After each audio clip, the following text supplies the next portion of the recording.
Live from Studio 3B in Salt Lake City, it's Good Morning Salt Lake with your host, Jennifer Lowe.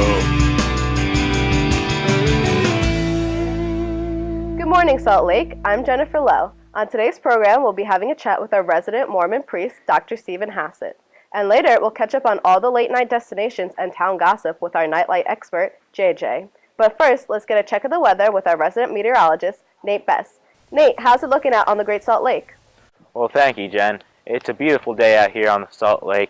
A lot of people out there boating today. All the shrimping boats are out there. A lot of jet skiers zipping around the lake. It's a nice day to be here in Salt Lake. It's high of 73 today, down to 50 this evening, and tomorrow we'll get a high of 74 and a brisk 53 in the evening. And it'll heat up during the week this week, going 73 Wednesday, 79 Thursday, and 81 Friday. And we'll drop down back into the 70s on over the weekend. So it should be a pretty nice week here in Salt Lake. We're certainly looking forward to it. Back to you, Jen. Thanks for that, Nate. Can't wait to get out of the house for some fun in the sun this weekend.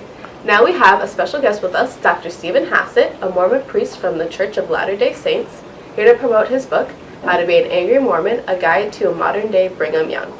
Stephen, how are you today? Oh, thank you for having me, Jen. I'm doing great, and I'd just like to correct you. It's the Church of Jesus Christ of Latter-day Saints. My said apologies. The Church of Latter-day Saints. So. Can you tell us a little bit about your book? Well, I wrote it because I'm really fed up with what's going on in Salt Lake right now, all this progression, all this integration. It's not what our city was founded on. Our city was founded on July 24th, 1847, as a Mormon homeland. And Brigham Young's goal for Salt Lake's future was for it to be a safe haven for us Mormons, and that's not what it is anymore. We have over 30 religions in this city. And our mayor is a lesbian, and can't go one block without finding a bar, so. Don't you think a more integrated city would be better for the community as a whole? Yeah, but you see, we weren't meant to be an integrated city. You want an integrated city, you go to New York, you go to Los Angeles, you go to Chicago, you don't come here, you know? What about the history of the city? The city was built from Mormons, that is true, but they kicked out the people who were already there, such as the Ute Indians, which Utah gets its name from, the Navajo, and the Shoshone. What about them?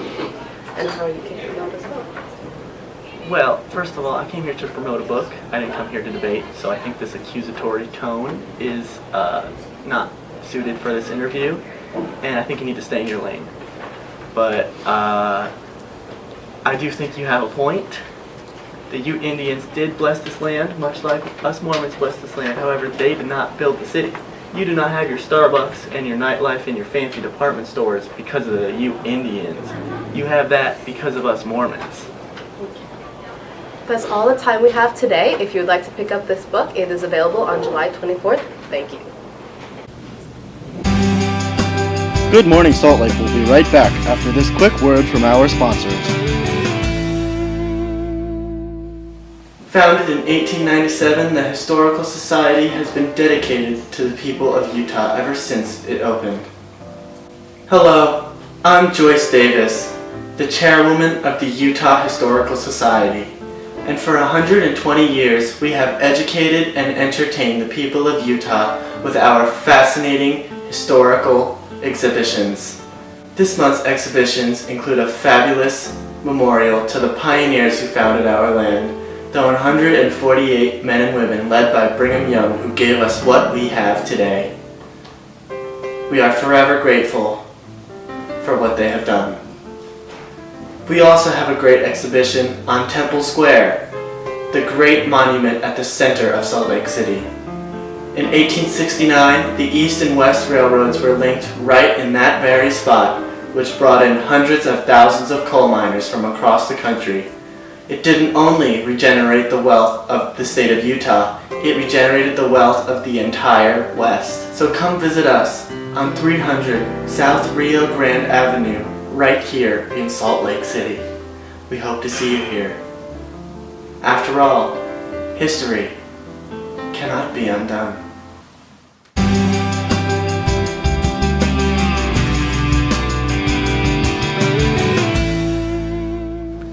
Welcome back to Good Morning Salt Lake.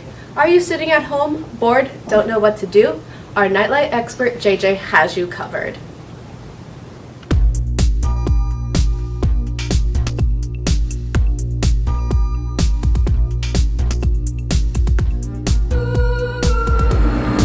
Hey guys, it's me, your culture expert JJ. I'm going to be showing you all the hot spots here in Salt Lake City tonight. All the nightlife, all the places you gotta be. Just come along with me and I'll bring you there. Let's go. In recent years, Salt Lake City has become a bubble of progression within the vast landscape of the Old West. And the liberation and vibrance of this progressive freedom is at its peak in the nighttime when the clubs open and the people of Salt Lake come out to play. The nightclub scene's pretty great, you know, there's always something to do like every night. You can always go out and have a drink, meet some new people, Monday through Sunday. It's a great time.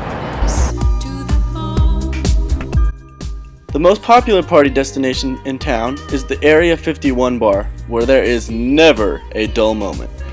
We like to go to the Area 51 nightclub, you know, lots of girls, lots of drinks flowing, you know. We just like to get lit.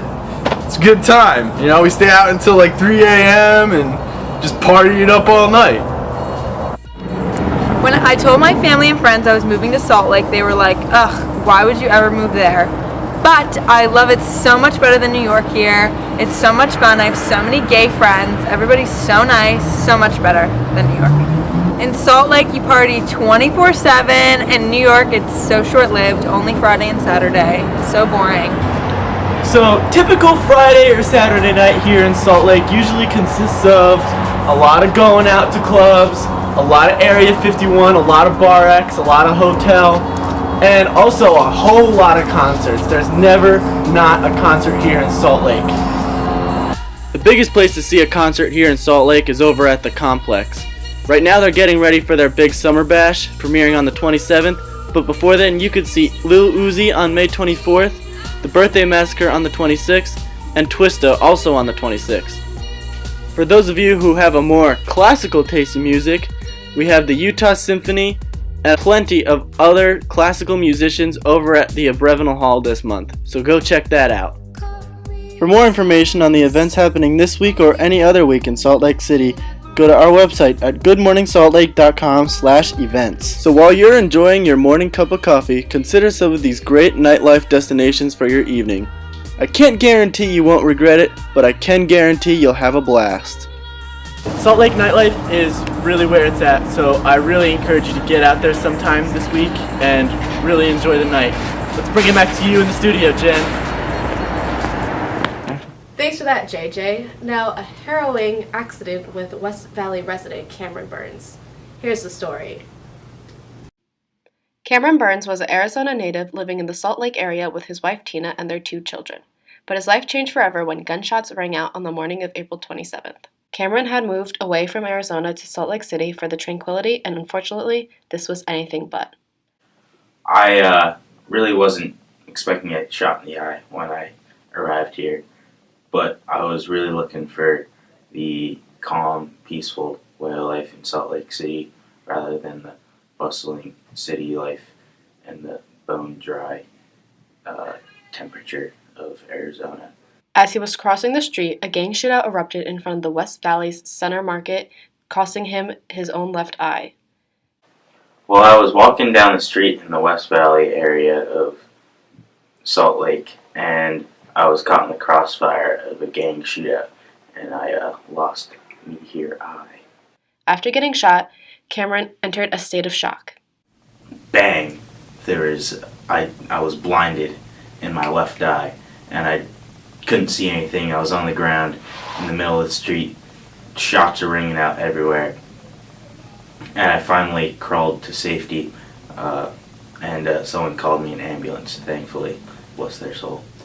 He was transported to the hospital at the University of Utah, where he spent the following weeks expecting to receive a donor eye. Well, the nurses were at my every call and were some of the best staff. The doctoral staff was lacking and ended up losing my eye transplant, and we almost filed a lawsuit against them, which was unfortunate. University of Utah could lose a lot of business in the coming months. The West Valley has had its tricky past with gang violence and is responsible for about a quarter of all violent crimes here in Salt Lake. At this point in time, residents of Salt Lake are 4 times more likely to be a victim of violence than anywhere else in the state of Utah. What an inspiring story. Now to Nick Cooper with sports. What's up, Nick? Nothing much, Jen. I'm just chilling here in the studio. Big week ahead for our Salt Lake City sports teams. On the 20th, we got a soccer game of the Colorado Springs FC versus the Real Monarchs. That's at 7. Both teams are neck and neck right now in terms of wins and loses, so this is going to be a real exciting game. We don't know who's going to win. On the 24th, we got the Salt Lake Bees versus the El Paso Chihuahuas. That's for minor league baseball. That game's at 6:35, and the Chihuahuas have really been playing great, so the Bees are really entering as underdogs here, which is why everyone's got this theme going on at the game, Save the Bees. I'm really into it. May 26th, we got the Utes for baseball, and they're taking on the Arizona State Sun Devils, and I can't wait to see them demolish the Sun Devils, man. That's going to be a great game. 27th, another soccer game. We got the Real Salt Lake versus the Philadelphia Union. That's at 6. Same situation here. Both teams are pretty neck and neck, so we don't know who's going to come out victorious, but we all know that that leads to a better game. So that's your rundown on sports. Let's go back to you in the studio, Jen.